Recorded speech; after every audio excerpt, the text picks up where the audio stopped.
Spitfire versus Bones. Here we go. Hey everybody, welcome back to the channel. Super pumped to have you here. Today we have one of the biggest rivalries in skateboarding, mainly from the riders and skaters themselves, but we have Spitfire wheels versus Bones wheels. So right here I've got 52 millimeter Spitfire big head wheels. This is from the classic formula. Then we have Afterburner 52 millimeter wheels, Formula 4. And then we have Bones Matt Berger Pro Model 52 millimeter STFs. So we've got classic Formula Spitfires, we've got Formula 4 Spitfires, and then we've got STF Bones wheels. So I'm going to start on the left, and we'll go to the right, and I'll tell you what I notice about all these wheels, and I'll let you guys make a decision. Keep in mind, this is my opinion, and if you have an experience with one of these wheels, please let me know down in the comments below, because I would love to hear what you have to say. All right, so let's start with the Spitfire big head wheels.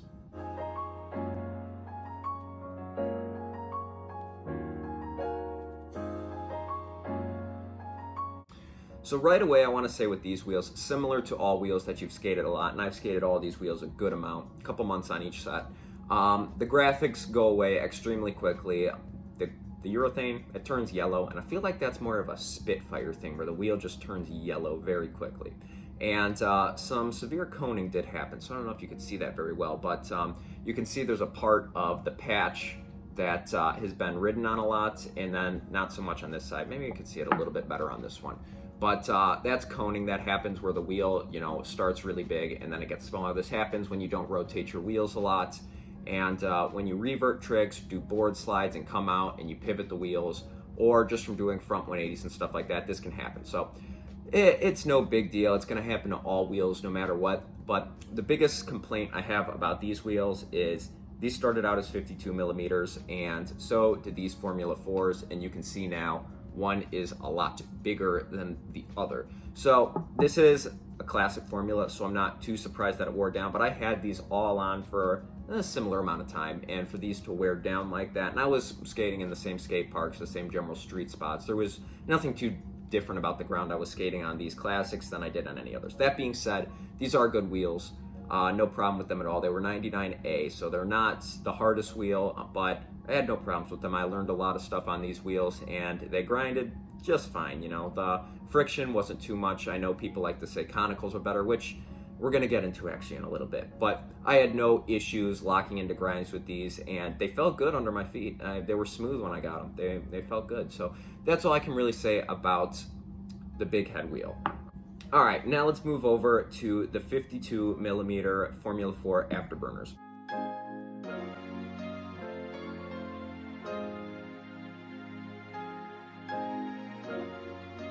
So, before I get into how they skated, I do need to mention these wheels fell apart on me pretty much immediately. So if you can see right there, there is a giant flat spot in this wheel. It almost looks like there's chunks taken out of it, and it was extremely disappointing. Now, I do think that probably has to do with the urethane, and when these wheels are poured to get this kind of swirl in here, I'm sure it's a lot more difficult than just a standard color, but there's really no excuse for this, because there was patches on these wheels, which you can still kind of see right here. There was patches up on top of these wheels, and yeah, they were gone almost immediately, and I tried to skate through these flat spots, but it was still really rough, and it's still in here, and it was because the flat spot was so big.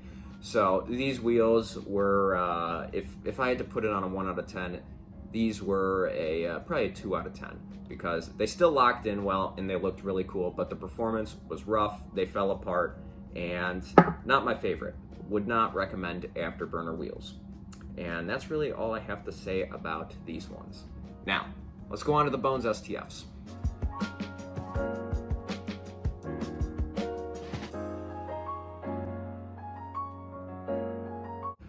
So, Bones STFs, the first thing I want to say is the graphics came off immediately, just kind of like all these wheels did. The side that you're going to be doing 50/50s on, the graphics are going to come off.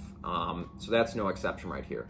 Another thing I want to note though is they didn't turn yellow, which obviously has nothing to do with performance, but it does happen with a lot of Spitfire wheels. So the coloration, it's still white, a little bit dirty, but yeah, it's still white. So it didn't change the color on the outside urethane that much.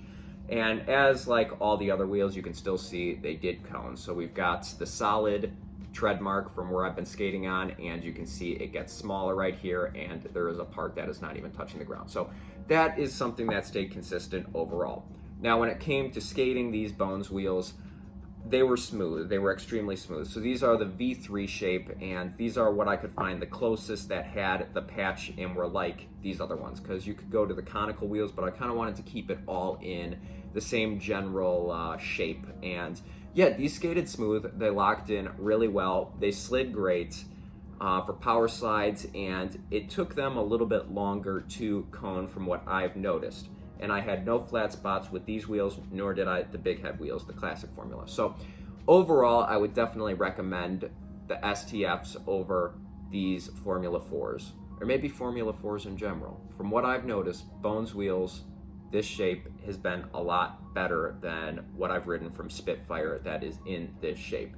And if this was all I had to say, I would end the video right here and say, Bones wheels are the way to go, because I have no complaints about Bones wheels, and these STFs are supposed to compare and be the rival to the Formula 4s.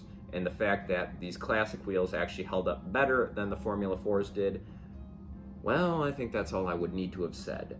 But there's one other thing to mention, and that is this wheel happened. The Spitfire Formula 4 tablet wheel. Now, I skated this a lot, and if you see my skating in previous YouTube videos I've done, I'm probably skating this wheel. So this is a Formula 4 54mm tablet wheel, which means it locks in a lot better. It's smooth on both sides, so you don't get the resistance that having a more circular or oval type of wheel will. When you're locked up against a ledge, it will stay smooth, and that will not cause as much friction. Now, when it came to these tablet wheels from Spitfire, these were phenomenal. And I didn't want to really give Spitfire some more money to kind of disappoint me, but these are arguably the best wheel I have ever ridden. They stayed strong. There's hardly any coning in these wheels, and I skated these probably a little bit longer than all these other wheels here, and they were awesome. There was a big difference in locking in from grinds with these ones, more than I've noticed with other brand conical wheels. These tablets locked in a lot better, and overall they stayed smooth. They didn't cone that much, and I had 0 flat spots with these wheels. And this is almost like the perfect type of wheel, in my opinion, and it came from Spitfire, which brings me to my next point, that there's something inconsistent going on with Spitfire. And from the Bones wheels I've skated, I could tell you how they could perform. I know how they perform. With Spitfire, I have gotten something different with every single wheel I have skated from them. These ones were classic formulas, so we can count these out. But when it comes to Formula 4s, these ones fell apart immediately. These ones are still great, and I could put these on and they would skate just fine. In fact, I don't think I'm done skating these wheels. And I don't even know how long these would go for, because these are 54mm and they are still not wearing down all that much. There's a very little bit of coning, but these wheels would last me probably another 6 months, and that's not being generous. These are fantastic wheels. So let's move those aside, and let's go and talk about this wheel versus the Bones wheels. So right here, we do have different shapes. We do have a tablet shape and a V3 shape. If it came down to it, from locking in, from the smoothness of it, not flat spotting, these wheels are pretty much dead even, except the fact that these have not coned nearly as much as these have. So I know that's kind of a twist in this video, but this tablet wheel kind of changed everything from Spitfire for me. So and I don't know if it's something to do with that colored formula. Maybe I should try another Formula 4 from Spitfire, but I really don't think there's any need to, because this tablet shape has worked so well for me. And when it comes to Bones, these V3 shapes, those STFs, no problems with them whatsoever either. So now I'm going to show some skating on both of these wheels. I'll let you know which one I'm skating on. And yeah, that's really all I have for you. I think when it comes to Spitfire, just be careful what you buy from them and look for reference points, people who have skated the wheel. I can recommend them for you. And when it comes to Bones STFs, I can guarantee that you're probably skating a good wheel. But then again, that's just what I see. So let me know what you guys see down below in the description. I hope you enjoyed this video. Keep skating, stay safe, and I'll see you in the next one, guys. Have a good day.